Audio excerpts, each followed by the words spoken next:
ভাইরে ভাই, আবারও মেগাস্টার শাকিব খানের নায়িকা হতে যাচ্ছেন সাবিলা নূর আপু।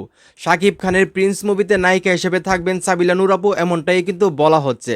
তার আগেও কিন্তু তাণ্ডব মুভিতে মেগাস্টার শাকিব খানের নায়িকা হিসেবে ছিলেন সাবিলা নূর আপু, এবং দুইজনের কেমিস্ট্রি কিন্তু সবাই পছন্দ করেছিলেন এবং সবাই কিন্তু ভালোই বলেছিলেন। সেই জায়গা থেকে আবারও মেগাস্টার শাকিব খানের নায়িকা হতে যাচ্ছেন সাবিলা নূর আপু। আর আমার যেটা মনে হইতাছে, আমরা সবাই জানি প্রিন্স মুভির শুটিং কিন্তু ভারতে হওয়ার কথা ছিল এবং ওই পার বাংলা থেকে একজন নায়িকা এই মুভিতে কাজ করার কথা ছিল। এখন যেহেতু বাংলাদেশ এবং ভারতের অবস্থা এরকম একটা ভালো না, প্রিন্স টিমও হয়তো বা ভারত যাইতে পারবে না।